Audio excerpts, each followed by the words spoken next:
Bonjour à tous, donc je vais faire une courte présentation de quelques éléments de bibliographie sur l'art du Qin pour nous permettre de savoir par où commencer à, à apprendre de cet art et de nous cultiver par rapport à ça, quels livres regarder, quels sont les quelques ouvrages de référence.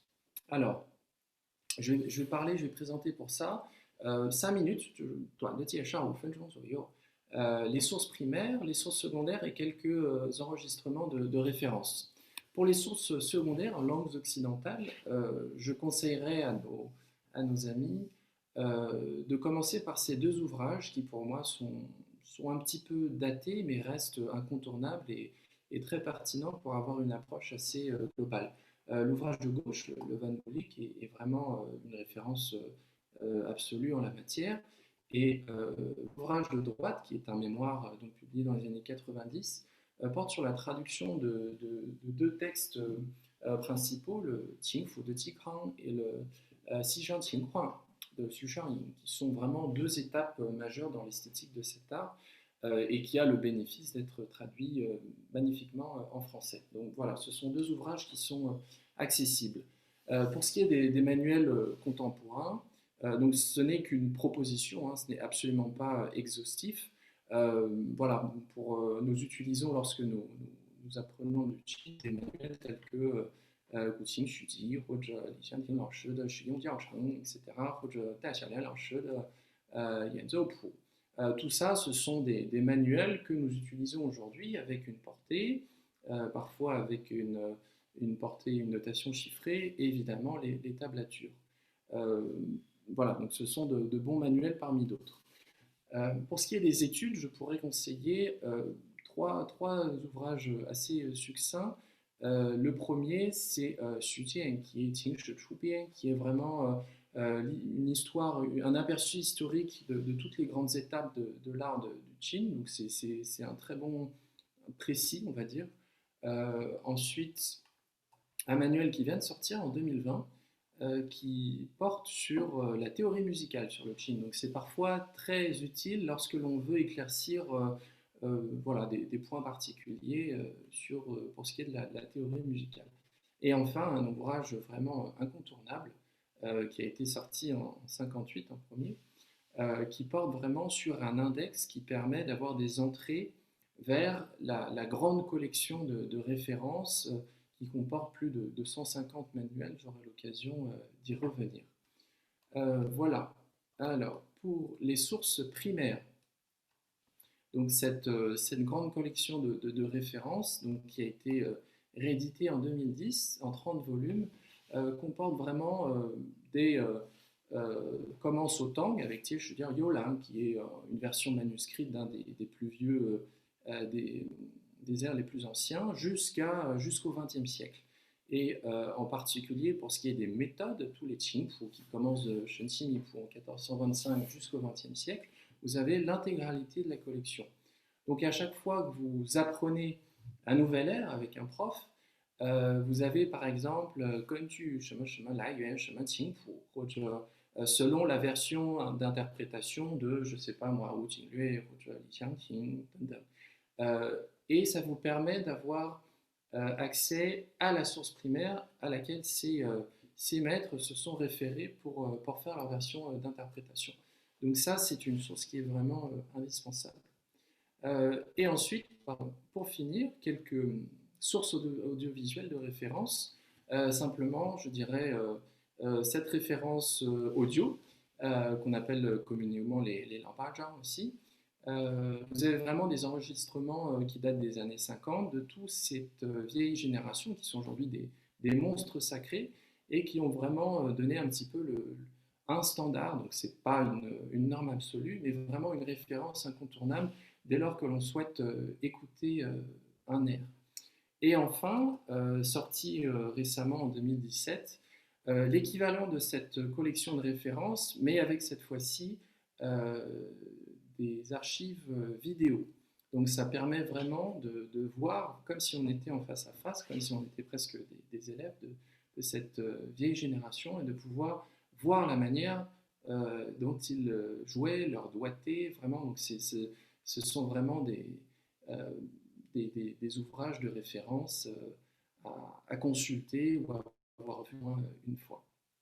Voilà, donc c'était une très courte présentation et je remercie Madame Yang.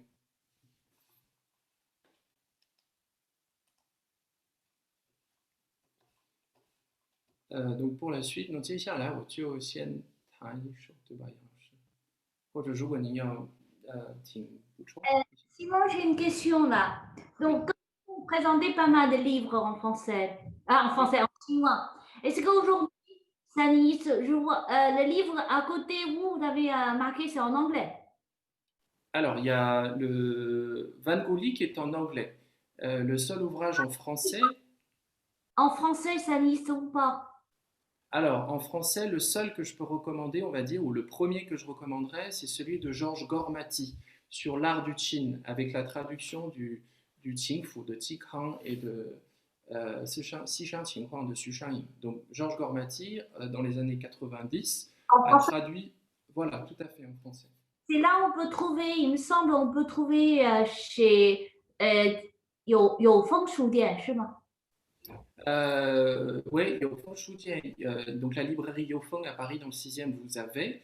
Alors, je vois. C'est important pour les élèves à Paris, donc. Oui, oui, oui. Alors, vous avez accès ça en bibliothèque aussi.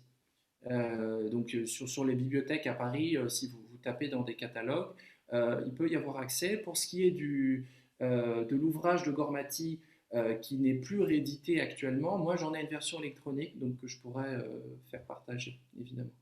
D'accord, c'est très gentil. Bon, merci beaucoup, Simon. Et pour celui qui est en français, je sais pas si, parce qu'il y a certains élèves qui est vraiment de nouveaux, qui comprennent pas vraiment à la place historique de Kuching. Donc, vous pouvez juste ajouter quelques mots dans les historiques de Kuching en français. Parce que moi, Oui. Oui, oui, bien sûr. langue maternelle. Donc je dirais, pour faire de manière assez succincte, que le Gucci, c'est vraiment euh, un marqueur identitaire de la culture impériale, on va dire, ou de la culture, on parle de musique lettrée. Et donc, par exemple, en particulier dès la dynastie des Ming, vous avez un essor considérable avec l'imprimerie de méthodes de musique, tous ces Qingfu. Et donc, les princes du clan impérial, des Zhou, la dynastie au pouvoir, ont fait publier des ouvrages, dont le plus connu, le Shenxi Mingfu de 1425. Et à cette suite, vous avez vraiment toute une partie des gens des lettrés, on va dire, ceux qui passaient les examens mandarinaux, et puis à leur suite, voilà, d'autres couches, on va dire, plus éduquées de la société, qui pratiquaient de cet instrument, tout comme ils pratiquaient la calligraphie ou la peinture, voilà, ce genre de pratique. Et cela, pardon. Art de thé aussi, Et aujourd'hui. là, voilà, l'art du thé, bien sûr, évidemment. Et donc tout cela, c'est transmis de génération en génération jusqu'au XXe siècle, jusqu'à la période républicaine. Et donc là, c'est un grand bouleversement, on va dire, de la musique avec la venue du Xing et la musique occidentale. Et donc ça, c'est un autre chapitre qui s'ouvre, on va dire. Euh, Même si les échanges musicaux entre l'Occident et la Chine datent du siècle des Lumières avec les jésuites, ça c'est aussi un autre volet.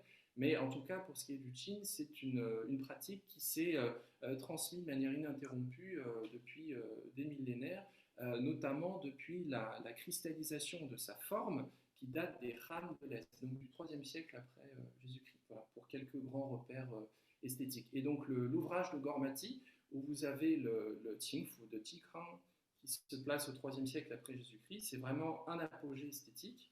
Et après, entre la fin des Ming et le début des Qing au 17e siècle, vous avez Xu Shanying, qui est là un deuxième apogée esthétique. Et donc, ce sont deux repères, deux balises, on va dire, entre lesquelles on peut se placer lorsque l'on étudie le Qin d'un point de vue historique. Merci Simon.